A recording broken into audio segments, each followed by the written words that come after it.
शक्ति बड़ा देवा, परम शक्ति बड़ा देवा।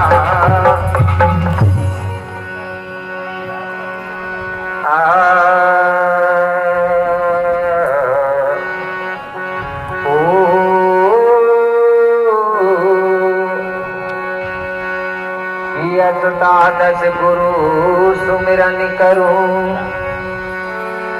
अष्टादश गुरु सुमिरन करूं, पुनि लऊं को पार को नामो, सदा देव विनती करूं कि करो सदा कल्याणो। कि अमर कोट महिमा अमितो, कि पुण्य मिटा सारो, पतित पावनी नर्मदा की पाप करो नित छारो। एकाशुनी सत्यवाहिनी, एकाशुनी सत्यवाहिनी की हिंगलायुनी आए, कलि कंकालुनी विनती करो, अदिति दैयो बनाए।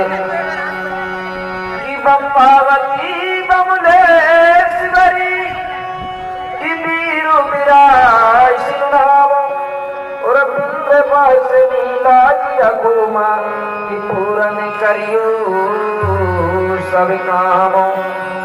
कि शंभो गौर कुली दुरा, कि शंभो गौर कुली दुरा, कि जाए जयंतर महिपालो। गुरुदेव गण धनवंतुरी, की जय जय सेवाभिमानो। हे परम शक्ति, हे पंचतंत्र प्रापे, पंचखंड धरती के राजा शंभु सिंह बाबा, धर्म गुरु पहाड़ी पारी को पारण को बाबा, क्रांति की देवी राय राजम को माता, और कालंकों को काटने वाली माता काली कंकालिनी राई, मैं आपको कोटि कोटि बंदन सेवा जोहार करता हूँ।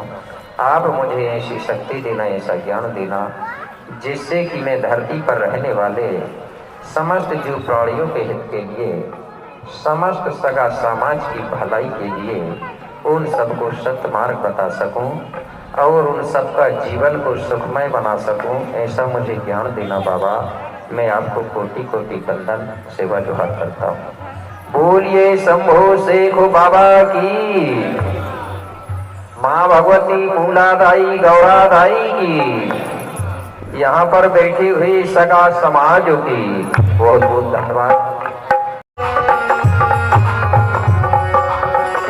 बड़ा देर जगत हितकारी,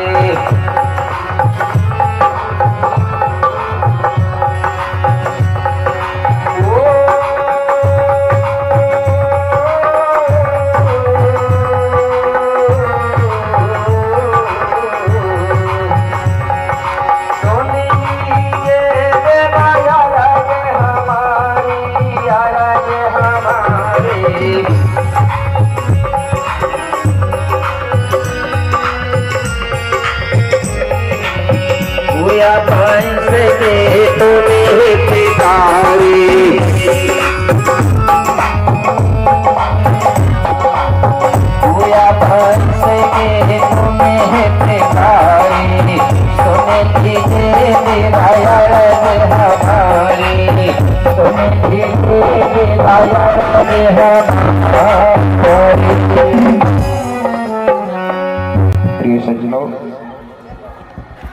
अब मैं आपको ले चलता हूँ गाथा की ओर।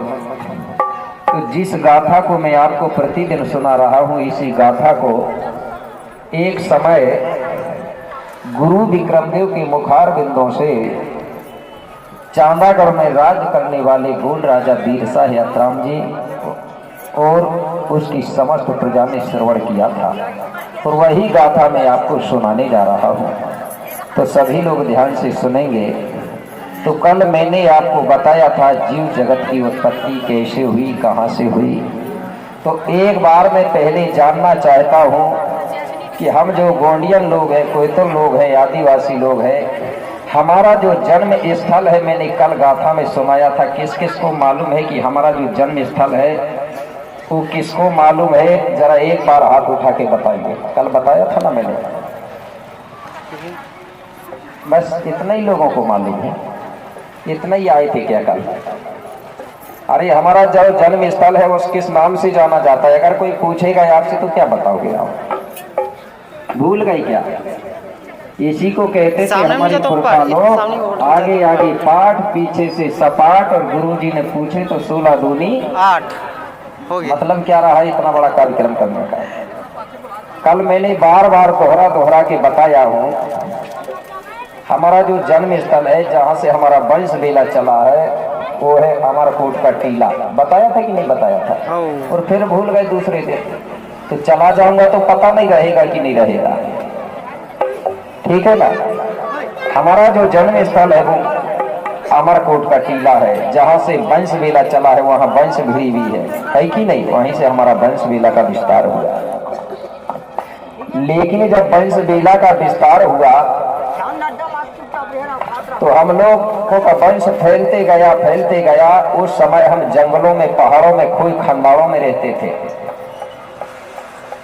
उस समय हमारे बीच में कोई सामाजिक व्यवस्था नहीं थी। हम लोग ये नहीं जानते थे कि नाना है कि नानी, काका काकी, चाचा चाची, ये कुछ नहीं जानते थे। जैसे जंगल के जानवर रहते हैं उसी प्रकार हम भी रहते थे। लेकिन हमारे बीच में ये व्यवस्था फिर कैसे बनी? आज हमारा रिश्ता नाता चलता ही कि नहीं चलता? तो इस रिश्ता नाता को बनाने वाला गुरु कौन है, जिसकी व्यवस्था पर आज हम समस्त समाज के लोग चलते हैं, चाहे वो एससी हो, एसटी, ओबीसी, सब लोग चलते हैं इस व्यवस्था पर। इस व्यवस्था को बनाने वाला गुरु कौन है?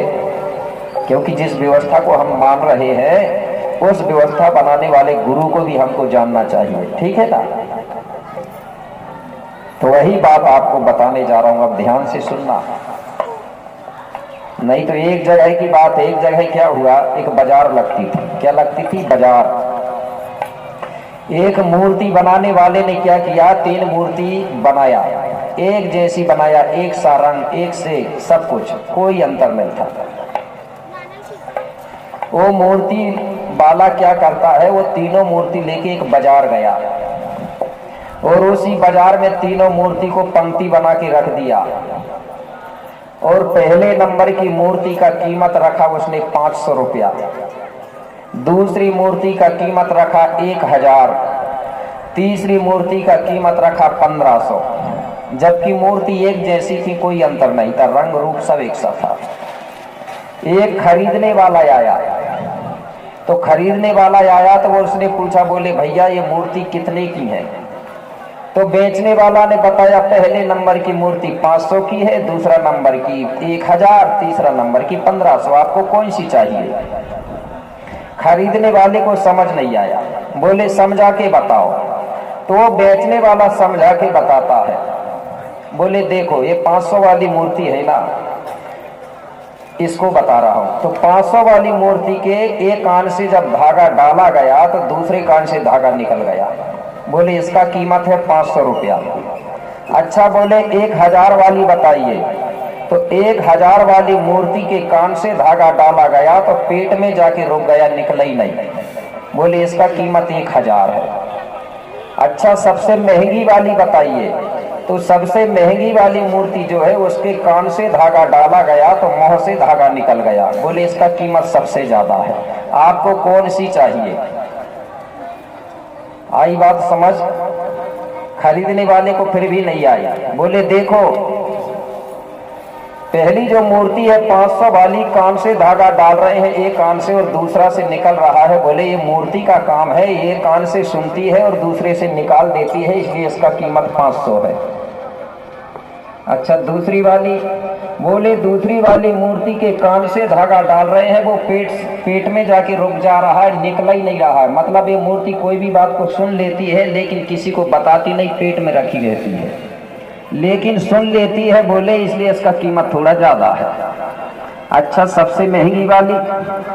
बोले जो सबसे महंगी वाली जो मूर्ति है, कान से धागा डाल रहे हैं, मुंह से निकल रहा है, इसका मतलब है बोले ये मूर्ति कोई भी बात को कान से ध्यान से सुनती है और अपने मुंह से फिर दूसरों को भी बताती है, इसलिए इसका कीमत सबसे ज्यादा है, तो आप कौन सी मूर्ति बनोगे?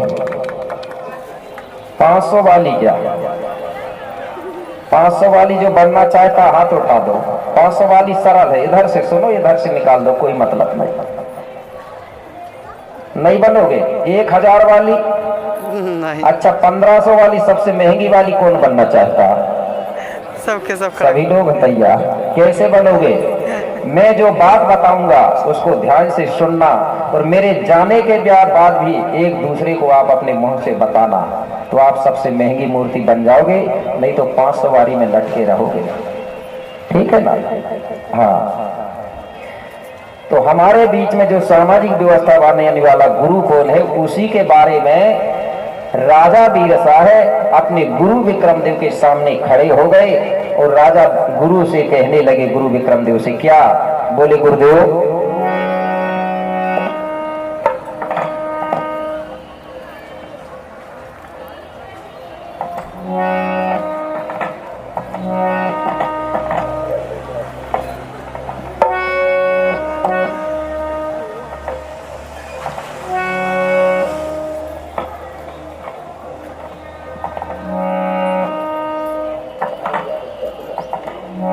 क्या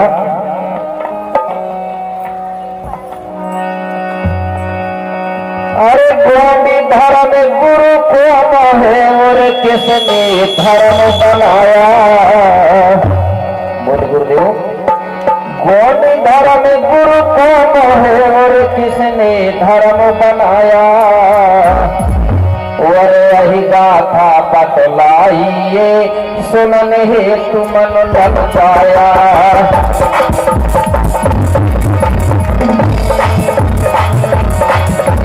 वही गाथा बतलाइए और सुनने हेतु मन ललचाया।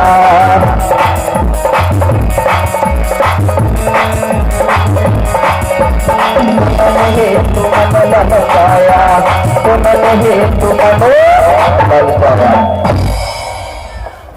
बोले गुरुदेव, वह गाथा सुनाइए जिस गाथा को सुनकर हमको ये पता चल सके कि हमारी गोंडी व्यवस्था बनाने वाला गुरु कौन है। तो बोले ठीक है राजा, मैं वही गाथा सुना रहा हूं, बहुत पुरानी बात है। कैसे?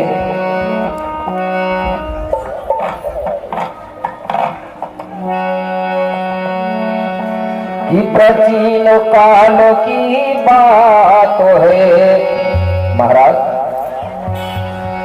प्राचीन काल की बात है।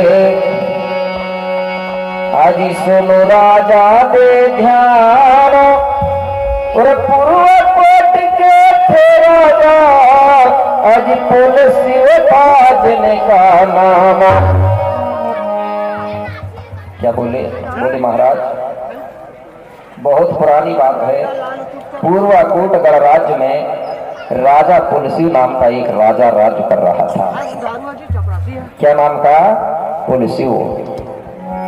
कि जैसे की रानी थी हिरवा, अरे सुंदर चतुर सुजान, और प्रकृति के पूजक थे कि प्राणी दो महान। बोले राजा पुलसी की जो पत्नी